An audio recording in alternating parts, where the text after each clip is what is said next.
பத்திரிகையாளர் நண்பர்களே, மாநகராட்சி பணியாளர்களும் வணக்கம். பொதுமக்கள் அனைவரும் நன்றி. நான் சார் சொன்ன மாதிரி இன்றைக்கி 6வது மாதம் கிட்டத்தட்ட 367 மனு இது வரைக்கும் வாங்கியிருக்கோம். இந்த மண்டலத்தில் 358 தீர்வு கண்டாச்சு. ரோடு மட்டும் வர திட்டம் வந்து நம்ம மக்களோட முதல்வர் நகர்ப்புறத்துலேயும் இருக்குது. அந்த போன டிசம்பரில் மழையோடு நம்ம மாவட்டத்தில் நம்ம மாநகராட்சி அறிமுகப்படுத்தினாங்க. அதை கொஞ்சம் இன்னும் எலாபரேட்டாக போகலாம். நிறைய ஆன்லைன் கம்ப்ளைண்ட் எல்லாம் வரனால எலாபரேட்டாக போகலாங்கிறது தான் அந்த மண்டல வாரியாக வரும். இந்த இதில் வந்து உங்களோட கோரிக்கை ரெவன்யூ சம்மந்தமாக பெட் சர்டிஃபிகேட்டு, மற்றபடி சர்டிஃபிகேட்டோ பேர் மாற்றம், சொத்து வரிக்குள்ளே தண்ணி புதியதாக இருக்குன்னா உடனே நடந்துடும். பார்க் சைட்டில் இந்த மாதிரி பூங்கா சைட்டு நிறைய இடத்துல வாக்கிங் போகிறதுக்கு டெவலப் பண்ணி கொடுத்தாச்சு. நான் அடுத்தாப்பில் வந்து இளைஞர்கள்ட்ட வந்து நிறைய கோரிக்கை.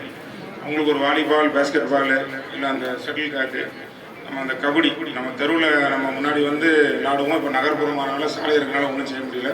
அதனால் நம்ம வந்து அந்தந்த பூங்காவை இன்னும் இருக்கிற பூங்காவெல்லாம் ஒரு 47 வந்து ஒரு சில சிறு ஆக்கிரமிப்பு இருக்கிறதையும் எடுத்து இடத்துலையும் ட்ராக் போட உடனே முடியாது.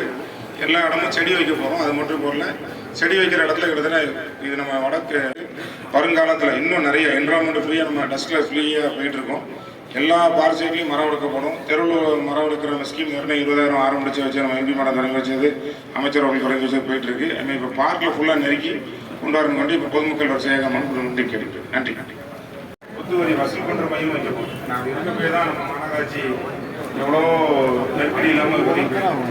அடிப்படை அந்த டேங்கில் அங்கேயும் ஒரு பிளேஸ்